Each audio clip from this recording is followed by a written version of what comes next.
The Future of AI in the Law, from the Birthplace of AI, a conversation with Sean McDonald. That is our topic for today.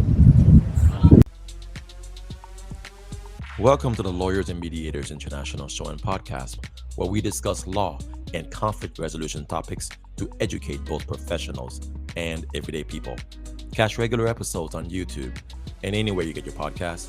Just remember, nothing in these episodes constitutes legal advice, so be sure to talk to a lawyer, as cases are fact-dependent.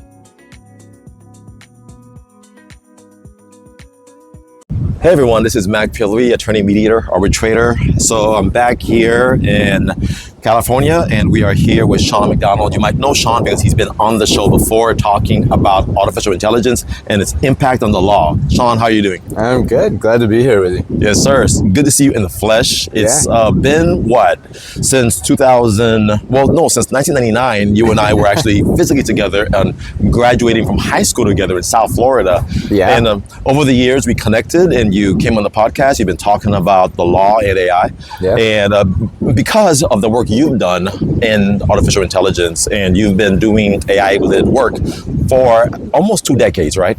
Yeah, it's hard to believe, but one of the things, I think we talked about this briefly last time, is this is the second or third wave of AI. Yep.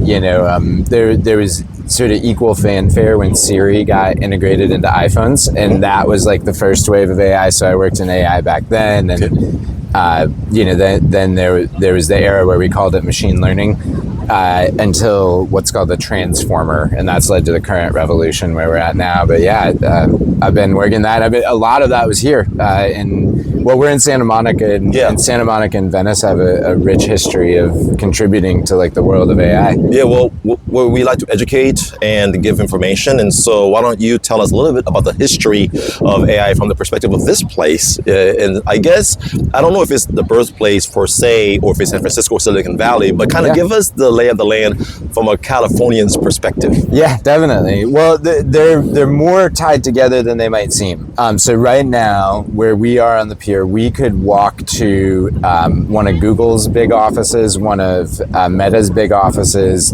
Amazon, YouTube, Snap. Those are Snapchat, right? Snapchat. So Snap is an interesting one that it literally started on the beach. Okay. If you walk from here to Venice, you'll see a big blue house, and that blue house is where Snapchat was formed and where the initial code was written. So LA has this long history, but you can go back to long before we even had Siri. Back in what would now be kind of the old days of AI, there were people like Danny Hillis, who were based in Los Angeles, who wrote seminal books about what machine intelligence could become. Ray Kurzweil used to live here. A lot of Teal Capital and other venture capital funds that have financed this revolution come from here. And then, of course, up in San Francisco and Palo Alto is where some of the big patent IP level innovations, especially the transformer model, have come from. Yep.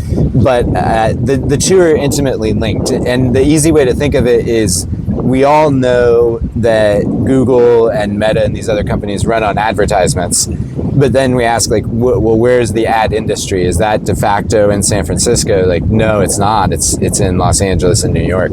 So a lot of the money that has driven the tech industry has always been here, and probably will remain here. And so, I've been a part of that in several different ways. Yeah, I would have never thought that Venice would be such a capital, a mecca for AI. But that's something, a little secret that's known by your community, but most people don't know that. Yeah, for sure. So Google has a very large building in Venice Beach. Snap used to own, they used to joke that all the offices in Venice were between the two of them, and now just a whole new wave of startups. I host an event called AI Tinkers.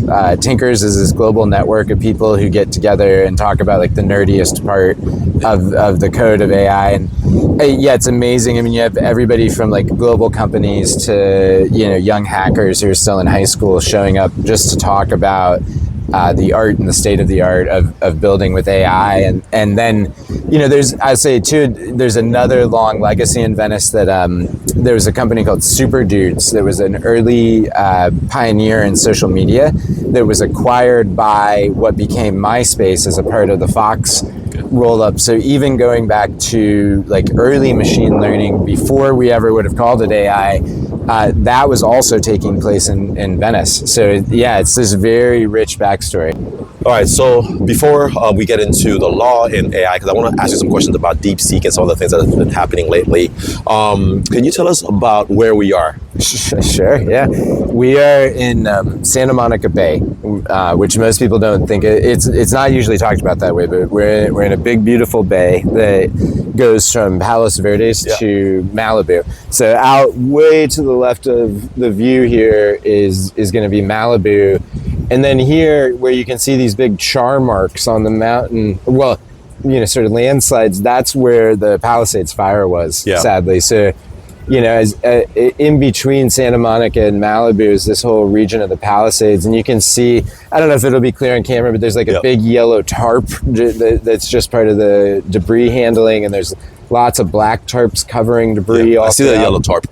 Yeah, so there's all this sort of tragedy just a couple miles away from what is otherwise a very lovely freezing Southern California winter day. It must be 65, Yeah, I've been here for a few days and wanted to take the podcast on the road. And just like you said, I've met a lot of people who have talked about this tragedy, and my heart goes out to you guys. But it's impacted everybody in this area, and I'm thankful for the last few days it's been raining, and so it's no longer a threat, but there's a lot of recovery to be done. So certainly, I know you've said you know people who have lost their homes as well. Yep. And it's something that's the whole country's talking about, and it needs to stop. Totally. Well, and it's an area where we're seeing AI and the law. To talk about that, we're seeing AI and the law run into each other, which is if you just go on like TikTok, you'll find people using Chat GPT to kind of spar with their insurance company,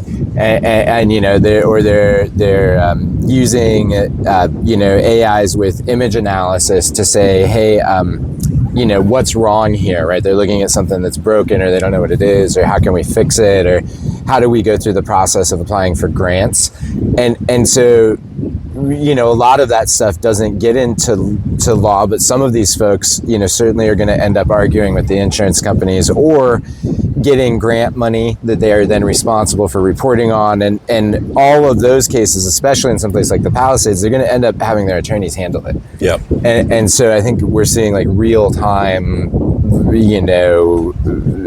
rubber meets the road kind of use of AI by consumers, not in place of an attorney, but almost like in supplement to. Like, I personally found it helpful to use AI, before I meet with any attorney now, and just say, what are the good questions to ask? Like, how can we use this time a little better? Nothing like paying by the hour to make you, want to get the most. It's changing the whole industry of the law, and many lawyers think that it's going to replace us. That kind of viewpoint. However, many other lawyers like myself are being emboldened by it. We're actually using it to augment our practices and to help, give our clients better service. Have you ever heard of Jevons? I think it's Jevons paradox. No. It's that when the cost of something gets cheaper, you would think it would, have like a sort of supply and demand interaction where, and what happens is, and I'm probably butchering how the paradox is properly economically explained, but basically, when you see more competition of cheaper, better resources, it actually increases the demand for that service and increases the market share of the competitor who was currently losing to the lower price, the incumbent who lost to the lower priced entrant. And I think in that way, what we're going to see is probably this paradoxical thing where it's not fewer people who want attorneys to represent them because of the use of, for example, ChatGPT. It will be more because people will go on ChatGPT and it'll say, no, whatever, your landlord can't do that. You need to have an attorney file this kind of letter to prevent that. And those people would not have otherwise been willing to spend the $500 or $1,000 on an attorney, but the AI convinces them that they need the attorney. I think we'll see more of that than we'll see attorneys going out of work because of AI. Yeah. And that... I think so too. Kind of like the idea of the internet is going to take away our jobs when the internet has been a net positive of job creation. It's irony. Yeah, it's the right, exactly. The internet is a net positive job creator. Robo taxis are a net positive job creator. And in that same way, to tie into another subject I know you wanted to talk about, now we're seeing DeepSeek and other like authentic competitors. There was a team out of Stanford that trained. So with AI, you have training, which is like building the car, and then, operating, which is like driving the car. You use what people call GPUs for both stages, but training is orders of magnitude more time, money, and energy than just looking up. When you go on ChatGPT, you're just interacting with an already trained model. So a team out of Stanford not only took what DeepSeek did, which they made open source, this team out of Stanford said, what if we stripped it down to the bare minimum? So it wasn't capable of advanced research, but it was capable of, for example, answering a customer support question, of like, what number do I call to find this kind of thing. They were able to train it for $50 in compute.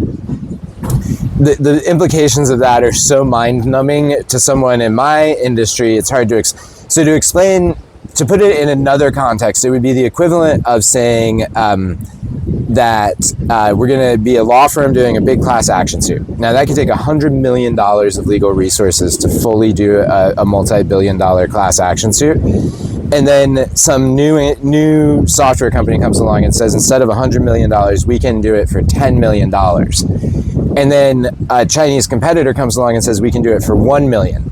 And then a team of Stanford kids stay up late on a Saturday night and they're like, LOL, we just did it for $50. And now all of a sudden you're saying, wait, you filed a class action? You researched a class action lawsuit. I'm making a metaphor between class action and, AI training, but it's the equivalent of like doing all what was once truly $100 million of compute resources 3 years ago for $50 on a weekend kind of dare at a Stanford lab. So we're seeing this radical disruption in the cost of developing these things now, but that's not going to do what people think, which is to like make it a free-for-all where there's no money to be made. It's going to put AI in everything. Your sunglasses, your fingernail clippers are going to tell you that you're clipping too far back. We're going to see full immersive AI everywhere. Well, tell us about recent updates in the law. One of the things that we've had you come on for in the past was, hey, can you catch us up? So what I know, where we are right now on some of the big developments, Google Gemini has just announced, I think 2.0. Before DeepSeek has entered the market, and they're doing things for way less and is disrupting, ChatGPT's model and all. And Claude is kind of still being Claude, which I loved using. And then there's Perplexity. But those big models out there, what's going on with them? Where are we in this world now? Yeah, right. There's so much going on that you have to choose what's important to you. So frankly, I don't even, lawyers especially. Totally. I don't even personally use all of the things you just mentioned. One of the things I would advise to anybody is people have this idea of a daily driver, right? Like of whether it's a golf club or a car or your favorite chef's knife. Choose like your daily driver AI and just stick with that and get the benefits from using a chatbot and all sorts of things you do. I have to argue with an HOA president later. I'm going to do it with, an AI chatbot. If I got a traffic ticket, the first thing I do is go to my chatbot. I also do the same. My wife is planning her mom's 70th birthday and needs like a checklist of things to do for a party at a country club. Use a chatbot. So I use Claude for that. But in terms of like catching up on the market, what we're seeing is that there's we're seeing what economists would call a K-shaped change in the market, meaning that the cheaper models that can do very basic things like customer support type stuff are getting cheaper in a radical way to being close to free. Right, it'll be the equivalent of email? Free, handling emails. Well, just doing basic stuff, that doesn't require a lot of thinking. And then on the other end of the K-shaped curve, ChatGPT now has a $200 a month version, which like if you're running a law office, it's completely worth it. It's the best $200 you're going to spend, I think, because what that's capable of is academic level thinking on research and document diligence and that kind of thing. And then, like you said, Google has released this price disruptive component where it's now 50 cents to send 6,000 PDFs to their language model and ask for answers about them.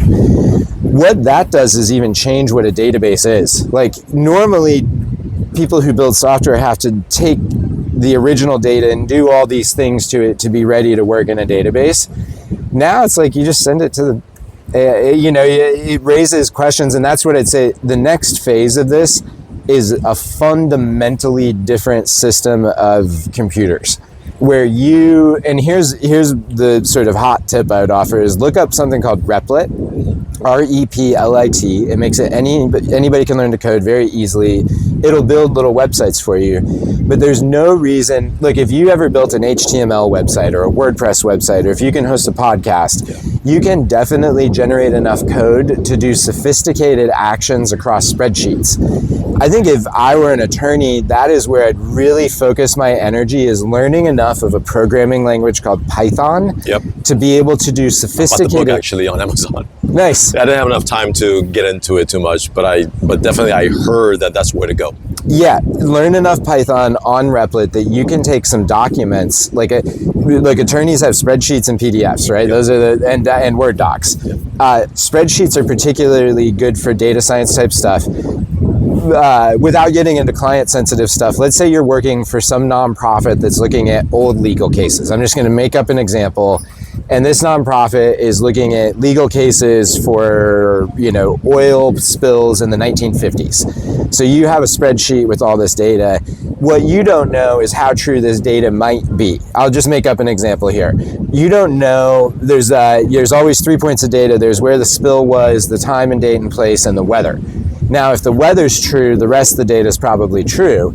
Well, I guarantee you personally, in an hour, with the help of ChatGPT or Claude and Replit, could build a system to find the historical data in PDFs, extract it, build an index of it, and cross-check that historical oil spill data with the weather data and say, hey, this one says, it was 54 degrees outside, but it was 87 degrees that day. We're eliminating this data. How much time would it take for a legal intern to do that? Hundreds and hundreds of hours to do it by hand. Whereas you can learn to write the code to do that in an hour. So that is like a small, very specific make-believe example of this new world that's possible where you can figure out these very complex problems very quickly if you learn just a little bit of code. And I think that's what AI is going to summarize it, what AI is going to unlock next is code writing for everyone, which is not what people are thinking, right? I think a lot of people are expecting it to kind of do everything, but it's going to reward the people who tenaciously learn how to use AI to analyze data. Yeah, interesting. So society's trying to constantly move toward a code-free environment because from what I've seen in the marketing, there's been a lot of push toward making this stuff not just for developers, but for the everyday person. And so we're always trying to reduce the requirement to code. But you're saying, look, if you can at least get to know the basics of coding, especially with Python, you could bring it together with AI tools and be able to do something with it. I would go so far, and maybe I'll tweet about this later, as to say that we're going to see a third class of society, which is we have the non-coding, never will code people, let's call those consumers. Yeah. And then you have engineers who have been coding for a long time. There's a new category of people who are going to learn enough engineering to get many orders of magnitude more benefit from AI than the people who do no code. And the companies are going to constantly try to expand the no code market share, but I would sort of stake my reputation on the fact that if any attorney who learns how to code and starts applying code to their research, to their diligence, there's just a ton of stuff where, how many law books do you have to look through to represent your client in any given case, especially if it's a more technical case, right? How many attorneys have had to hire an engineering firm to review code to represent their software company client because they don't know how to read the code themselves? Well, that era is very different now because any attorney can load that code from GitHub now and say, hey, does this function do this? And have an AI tell them. like that should radically change your practice. You know, right? I think so, and a lot of this is going to go over people's heads, but it's giving new meaning to the word code. In the law, the word code has always meant statutes and codes, but now when we're talking about coding, we're talking really fundamentally changing the way we do things, and how law schools should now be, teaching law students, which is, hey, it's the Wild Wild West now, in a way. It's no longer about just going to a law library and taking things in.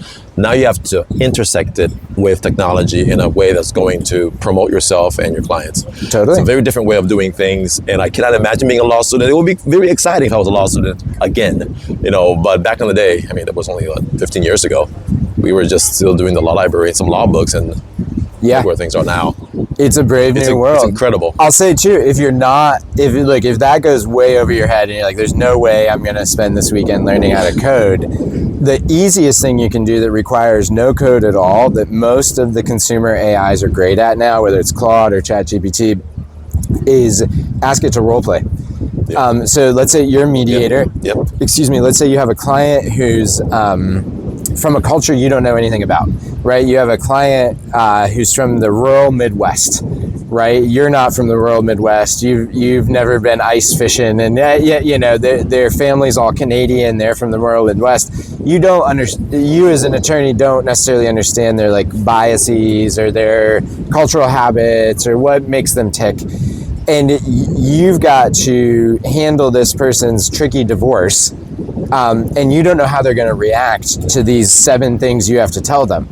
Well, you could go on ChatGPT right now, the free version, and say, here's a description of this person. I want you to role play as them. They're a Canadian-descended Midwesterner from a rural family, only graduated high school. Fill out the demographic information and say, act like that person. And then tell that character these 6 points of bad news and see how it reacts. And I'll bet you $20, 3 out of their 6 reactions will be on point to the real person. Yeah. Now that's sort of a trivial example. You could get into much more kind of difficult examples of the person you're litigating against, having role play as the opposing attorney is probably the best one. And absolutely, the devil's advocate thing is important if you're going to woodshed your own client or get yourself ready for litigation. Yeah. So to talk, wrapping up, give us the future. What do you imagine over the next time we see you? Because it's going so fast, right? It's moving so fast, and if we're recording in a couple months from now, or a few months from now, what do you think is going to happen in the short term and the long term? Yeah, I mean, it's always difficult to crystal ball, but I think we're going to see features and capacities of AIs that are far beyond what most folks are ready for. And in fact, I think the discussions within most of these big companies right now, from what I hear in terms of the gossip on the street or whatever, is it's how do you prepare people for basically the arrival of alien intelligence? For example, most of the frontier models, they would be called, are capable of listening to your tone of voice and determining stress levels and basically operating as a lie detector. How do you as an engineer program it if the machine knows that the user's lying to it? Does the machine have the right to tell the user it knows that the user's lying? These are harder questions than they sound like. I mean, lie detectors have been around forever. They're never admissible in court, but it makes for great science fiction, and it makes for great but legal. What if it's correct? What if it's correct? What if it's correct 99.99999% of it? What if you get to 9 nines of reliability on it being correct?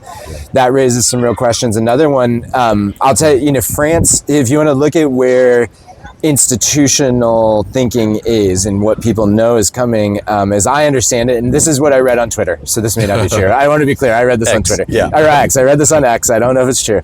But it's my understanding that France changed their paternity laws to say, is you've heard that too? We talked about this actually. That's right, that's right. So it's, I'll mention that again, that for sure, a lot of these models are capable of having a family photo uploaded and determining whether or not paternity is valid. And that's coming. And so when we look at that future, I think that part's important. I think, to me though, to side rail and say, to me, none of this is the most exciting stuff. The most exciting stuff is there's a lot of new research showing that children can learn from adaptive AI tutors an order of magnitude faster than they can in classrooms. So what might take 6 hours of learning in the old Blackboard model might only take 30 minutes of learning with an AI that understands that student, that modality of learning, their memory model. And what we can look at is a near future where we can educate each student with an adaptive AI for less than $1 a day that doesn't end schools as an institution, that doesn't take away free lunch, that just amplifies and says like a lot of what the teachers and caregivers are now responsible for is physical health, mental health, life skills, learning, finance, learning entrepreneurship, learning gardening. Because the actual hardcore academic education, we may be able to do much better. And that, I think, is the hallmark we should all hold ourselves to, is can our kids perform better at math than we did in a fraction of the time it took us to learn the same thing? Awesome. Well, always good to talk to you, man. Get your insights. And that's it, everybody, for now. LMIpodcasts.com, YouTube, Apple Podcasts, Amazon Music, and check everybody out, including Sean and the other people who we've had on this week. And it's been great to be on the road with the LMI Podcast. Until next time, thank you so much, Sean. Yeah, thanks for visiting California, man. All right, take care.